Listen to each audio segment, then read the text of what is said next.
Together, brought to you by Marix Media and Mindspeak. Hi, I'm Kamal Chadda. And I'm Dr. Dipti Mankad.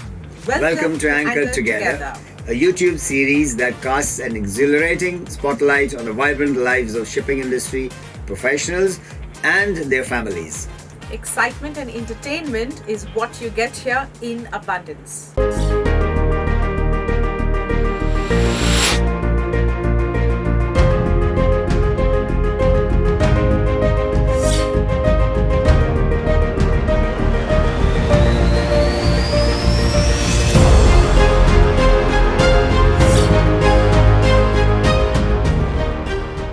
Hello everyone, and today we have with us Saleha and Captain Zubair. Both of them are married, of course, as you can see, and I'm super excited to be hosting this episode with them. Welcome Captain Zubair and welcome Saleha for this episode. Thank you, Ms. Dipti, for this warm welcome. Thank you, Dipti, and thank you, Team Marix and Team Mindspeak for this opportunity. Lovely. So just to start off with, and so that the audience knows a little bit more about you, let's have a brief intro. So Captain Zubair, tell us something about yourself. Well, I've been in Merchant Navy since past 28 years, and I stopped my sailing, or rather you can say I started my own thing, in 2020 as I moved to Turkey. And from there it has been a different journey altogether with respect to my business and life. And I've been here now since the past 1 month as I had to take care of some business over here. That's it about myself. Saleha, though I know everyone knows you here and the kind of work you're doing, but still I think it'd be great if you can tell us what do you do? Yeah, so hi, I've been in the maritime industry since the past 7 years. I'm the founder and head coordinator for the Women's Wing of the Maritime Union of India. And it's been a lovely journey so far working the maritime industry. So I'm very excited to be here today to be sharing my story. Lovely. So thank you so much once again for being here with us.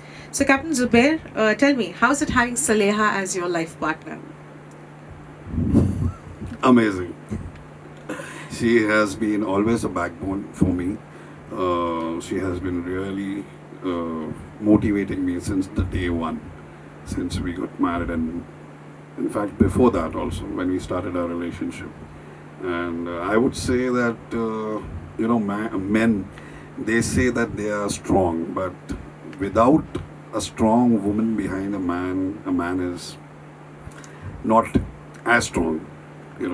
And he has to, take care of her, and the way she takes care of him, and he has to, appreciate of the things that she does for him, the sacrifices that she makes for him, especially when you are a seafarer, because you sail for such a long time, and she is the person who is running your house, who's taking care of your kids, and all the day-to-day, affairs which are required to be done, which you as a seafarer cannot, being out at sea and being the breadwinner. So, hats off to all these sailor wives and the seafarer's wife. And really, you need a very strong woman, and I think she is one of them. Yes, I second that. She's really a strong woman. Saleha, he told me something. He just mentioned that even before you got married, so were you all dating? How did you first meet? Yeah. So we were very young. I was in school. We were like high school, both of us, when we met. And we were from different schools, but we met at some coaching classes. And we dated for 5 years before we finally got married. So it's been a wonderful journey. Yeah. So was there any, who told the family that who was the one who first took the move? Okay, I'll tell you something. Now, if we go in detail, we can write a book on our relationship before marriage and till marriage. Yeah. So the thing is that my family knew, her family did not know about it. And she, at one point of time she was so scared that she wrote a letter to her father saying that she is dating a boy, and that's the time when things got a little rough. Really? So your Yes. parents did not agree on the first case? They couldn't accept the fact that I could go out and decide at age of 16 that I want to marry so and so person. So they were really shocked. They could not absorb it, and finally when they did, they were like, "How do we get him to get rid of him?" And they even sent I'm sorry. This looks like a movie. Yeah. Thing, I will tell you, no matter how much you're in love, or no matter how strong a man you are or a person you are, if you don't have a strong woman, a stable woman in front of you or a stable girl in front of you who does not give in to the pressure of the family, or who does not get convinced by her family, no matter how much effort you put in a relationship, it's not going to work if the woman is not strong. And taking a stand. Yeah, so taking a stand. They tried their level best to get me to forget him. They even sent me to another city to live. Oh wow! So proper movie story, but I was very hellbent, and eventually, and they even sent some men to rough him up. You won't believe this. Oh my God! But finally, when they realized after 5 years it's not successful in what they're trying to achieve, and then they said, "Okay, fine. I think we'll just get you married and finish it off." Oh God! Okay, now that is some story, Saleha. I'm sure nobody knew about this, huh?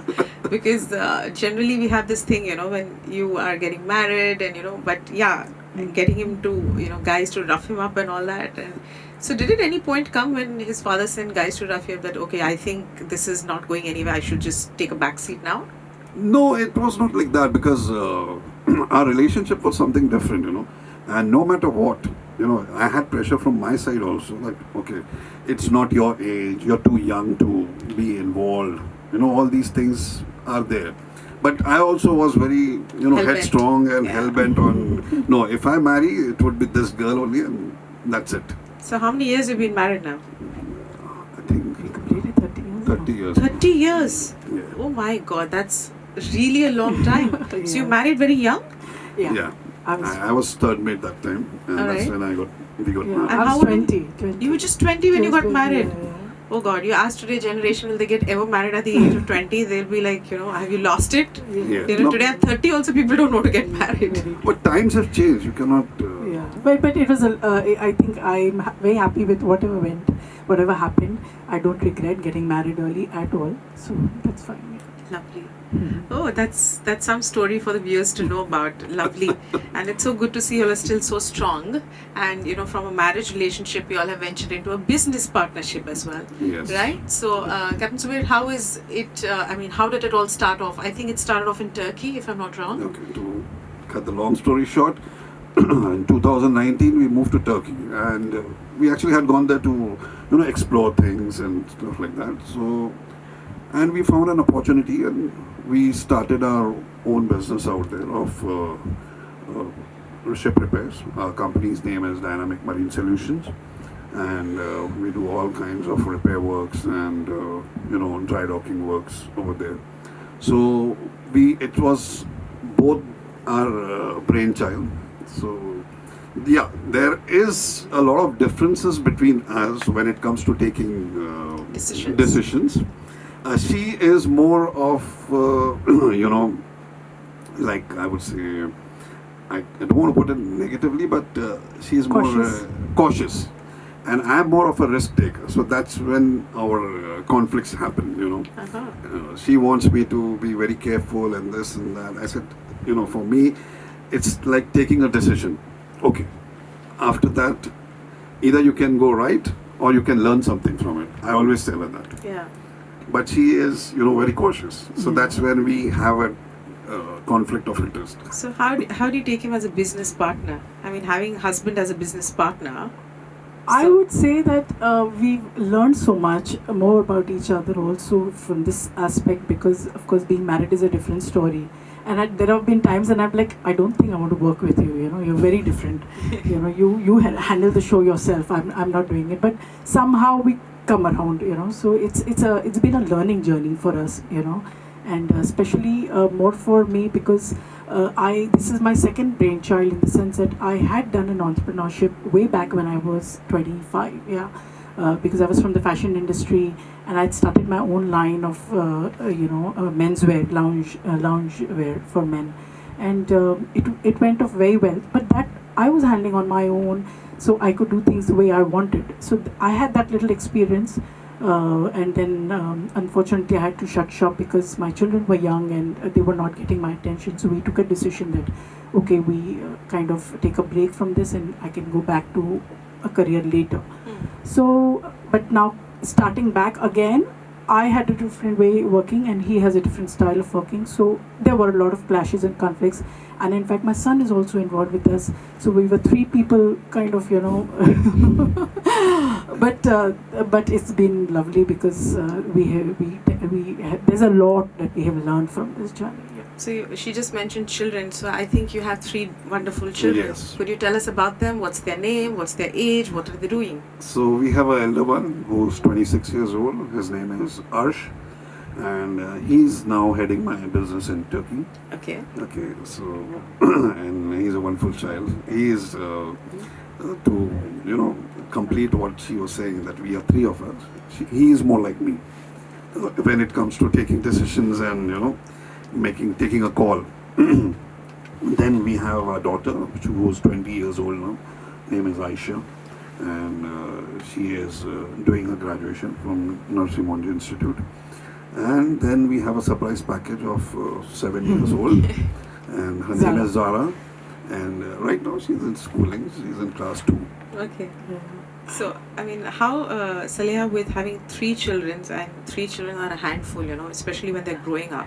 So, how did you maintain your, work-life balance, managing home? Maybe he was sailing, and, also you working. How did you manage all of that? So I think being a seafarer's wife really hones you to become a multitasker. And over the years, I learned to manage a lot of things because you play the role of both the father and the mother to your children. And at home, you are running the show, handling everything, even outside the home. In fact, I was even handling the investments and everything. So that, from I learned so much, and I'm a very avid learner. I love to upgrade myself. So I never sit quiet. If I come across something new, I need to get into the details of it and learn how it functions. So I got into finance management at some point of time to understand how to do my investments, and this is how I basically started balancing a lot of things. And that, I mean, now comes very naturally to me. And therefore, when it comes to my work, I manage. And but one thing I need to say is that in India we're very lucky that we have a lot of support in terms of having support staff, having help at home in terms of maids and cooks and things like that. So that is very, very important to for you to be able to function completely 100%, so you can focus on work as well, and yet you can handle your home front, get everything executed properly.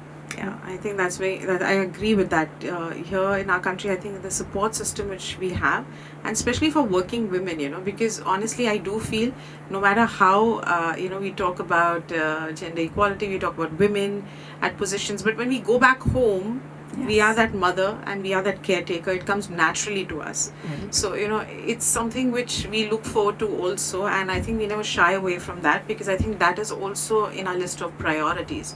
Captain Zubair, I've come to know you're a lot into fitness, is it? Yes. So, how did this journey of fitness start, and what made you like a fitness buff? It's a very funny story, because I did not want to get into the fitness part. I just wanted to increase my height. Is it? Okay. So when I was young, I was in school, so people advised me, you need to do pull-ups and all these things. So I used to go every day, and without fail, I used to do some pull-ups. But at the end of 6 months, or I think so, I don't remember, there was hardly or no effect of that at all. But something else happened. Something else happened which, when I looked in the mirror, was something amazing. There was a transformation in my body, and slowly, I started working more on it, reading on it, and then, it's like they say, the iron bug, when it bites you, you are never out of it again. And then, so since then, I have been working out, and actually I was into competing, but because of I had to take up shipping as my career, so I could not do justice to competing. And I had to take a call at some point that, what I want to do. So you have to earn your bread and butter also. So that was the thing.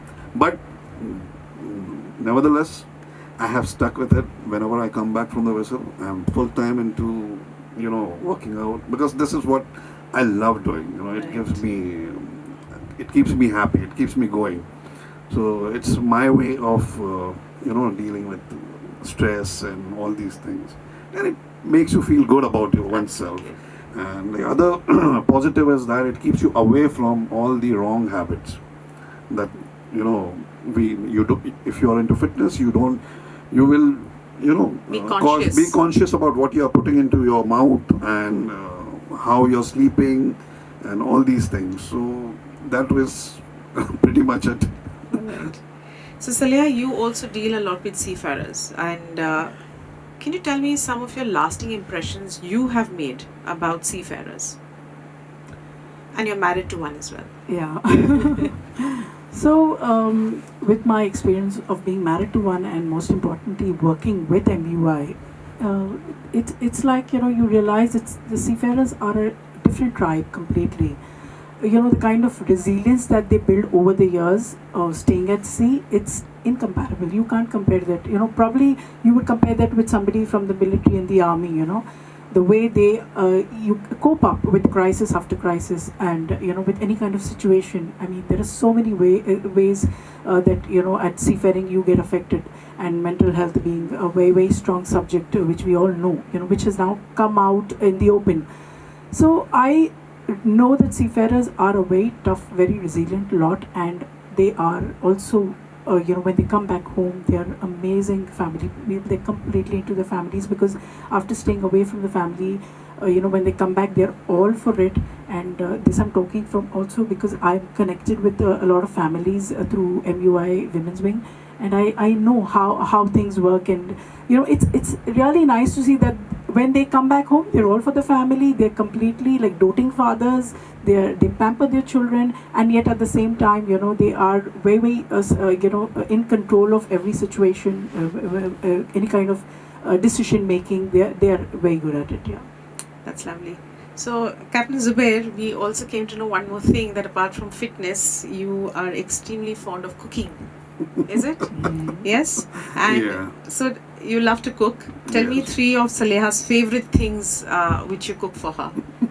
She loves the Turkish breakfast that I make for her. And what is there on that plate? There is an abundance of stuff over there. You have different kinds of cheese. You have different what do you call that? They have some sauces of tomato based, and the best part of it is menemen, which is Turkish eggs. Okay. So she is the most fond. She is very fond of those the menemen. Yeah. So I make her the menemen at home. Actually, I make it for her. So, when was the last time you cooked for her? I think a couple of days back. Yeah. And Saleha, what is it which you love what he cooks, apart from this breakfast which you just mentioned? Any particular He dish? makes excellent burgers. Okay. Mind-blowing burgers. Yeah. Okay. And also a lot of stir fries that he makes, and he loves to experiment, and we love his experimentation because they end up so well, and like we're total foodies actually, and I was the one who used to do all the cooking, and I know what exactly goes where. But when he makes it, he amazes me because he just kind of surprises me with the perfection that comes out of it. Yeah. Yeah? Yeah. So, your children are growing up. Your son has already joined, your business, and he's taking care of it. And you have 2 daughters as well. So, anything you think about them as professionally, how would you want them to be? To Or be what very what they frank- would rather, To be very frank, I have never, coaxed or implied anything on my children. I have let them be whatever they want to do. I have always supported them, be it my son, be it my daughter. And I always tell them, do what you feel like doing, what you love doing, and then that work or that job will no longer be work. It will be fun for you. So, in fact, with my son also, he experimented with quite a few things, and I was always very supportive of him. That's it. So, but as a mother, she is a little worried about the kids. So we as parents sometimes we guide our children. Okay, guidance is, but we should know where to draw the line True. of guidance and implying things on them, because see, there will always be that generation gap between us. So we cannot expect them to, function from that point of view from where we have come. They have a different perspective of life. We are now living in different times. So True.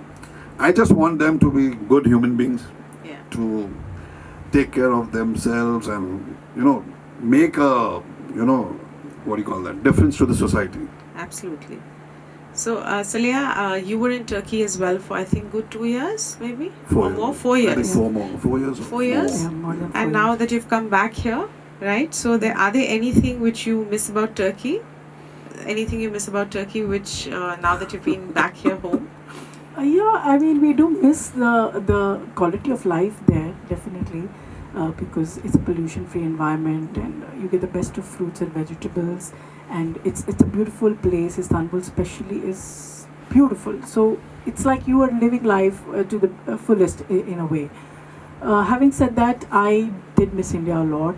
We all did, because the one stark comparison I would say is that India is so colorful, so vibrant. I mean, I can't tell you. I don't think any other country is as vibrant as we are. And we live life completely. In India, we celebrate things to another level. The way we celebrate our festivals, the clothes, our colors, our colors are like, I don't think anywhere in the world that kind of vibrancy is there. And even in our cuisine, I think the food we missed the most, because and I used to very very proudly tell the Turkish there whenever we used to meet that in India every 100 kilometers the food, the language, the clothes change. This is our heritage, and that's how India is so culturally rich, and we're proud of that. So that was something like, and if you look at Turkey, it's these simple people, and everything is white and black. Their clothes are simple, but that's what that I missed about India mainly. Yeah. Actually, for me, it was rather, I would say it was the other way around. I was missing India. Because the food the food, there is no comparison to Indian food anywhere in the world. True. I mean, and I don't know what to say. They say, apna desh, apna Apna desh. desh. So Very true. I would just like to put it that way. Nothing more. Because when we were coming back, so I was telling her that, my favorite, but I try to keep it to a minimum.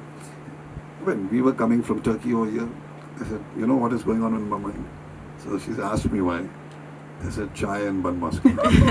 Yeah, I can't tell you. And the We Iranian don't- cafe with Yes, the chai and bun. because maska. chai is so basic in to our nature, and Indian chai, we don't get Indian chai. They have a very different tea.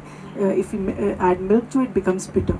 So that, I mean, for us Indians, chai is like so basic, so sacred, Yeah. and for the longest of time we didn't have chai there. And then whenever somebody would be coming from India, we tell them, please don't get anything, only get chai, Indian chai. And especially she's a chai addict. Yeah, you are. Yeah, I think chai is something which goes by everyone. So now that we're talking about cooking and Saleha, do you cook? Yes. You do, okay. A fantastic cook. Is it? Yeah. Okay, so anything specific dish what she cooks and which you really relish? Biryani. Biryani, yeah. Though she has never made us have any biryani, we need to Sure, someday. we need to check that out. Okay, we're gonna have a quick game. Okay, now Yeah. both of you are good cooks now, right? Okay. So I'm gonna name the spice in Hindi. You have to tell me the English word of that spice. Okay. That's So we are you. going to start with you, Zubair. Okay, Captain Zubair. Haldi. Turmeric. Okay. Jeera. Cumin, Okay. Dhania. Coriander. Okay. Kali mirch. black pepper, Okay. Elaichi. Cardamom. Okay. Dalchini. cinnamon, Okay. Long. cloves. Cloves. Ah, okay. Sorry. Me too. And methi. Fenugreek. That's right. Oh my God, it's bingo, yeah. It's 10 on 10. I mean, that's really, I was wondering which spices to put, but that's great. It just shows that you guys are really good cooks, yeah, and something in common which you both share. All right. So at the end, to all our audience who are watching, 30 years of marriage, long time, and of course the story which you've shared, great. I mean, that was, of course, I wish we had more time to get into what else happened when you all were dating and in your courtship. But one message, because you're married to a seafarer, right? And women do have a lot to give in when they do. But any one message, and Saleha, we'll start with you this time, for the young couples who are there, that how can we maintain a good relationship, a married relationship, and how can you still get going and keep going on for years and years? So, as a seafarer's wife, I just want to say that, when your husband is at sea, there's a lot that they go through. So, when they come back, I would just say that go out and pamper him, give him the best, make the best foods for him, and always be your best with him. Do what it takes. I mean, don't try to live a normal life. Try to be over the top when your husband is around you. And Captain Zubair, to all the seafarers, how could they maintain a good work-life balance as they're out at sea for long, then they come back? So the kind of profession you all are into. So how to keep the marriage going and strong? Okay. First of all, guys need to understand that you need to expect less and give more. That would really go a long way with the marriage, I would say. And then the other thing is that do not try to be your rank when you're at home. You need to just lay down your weapons and surrender. Simple as that. And leave it to your spouse. That's it. And it will make your house a lovely place. That's it. So now you know 30 years of marriage and why and how it is so successful. So you must listen to your wives, put your guards down, and the wife must pamper the husband and just give him the best, because you never know, he must have had a really tough voyage, or he's had tough months out at sea. So thank you so much, Saleha. Thank you so much, Captain Zubair, Thank you so much for being here on this episode. Thank you, viewers, for watching. And until next time, we're going to see you next week again. And for Saleha and Captain Zubair, there's a small memento, the design mugs from Anchor Together for both of you to take back as memory from Marix and from Mindspeak. Thank you so much. Thank you, Dipti. So thank you so much, viewers. And until next time, see you next week with a fresh new episode once again. Thank you so much. How was your sailing experience? Wow, it was nice. It was so memorable because, very honestly, that attention you get, on the ship, and the privacy which you get is, and plus the places which you visit, which normally people don't visit. I mean, I've seen places in Japan or in Canada or in, say, Australia, where normally tourists won't go, So those were the special things. And of course, the families whom I met on the ship, we used to have some or the other families, so those connections and all those things were really wonderful. The crew, and I somehow got to know a lot about on my first ship. There was a Sri Lankan crew, then there were Filipinos. So who gets to know all about. That's why it was lovely. It was nice.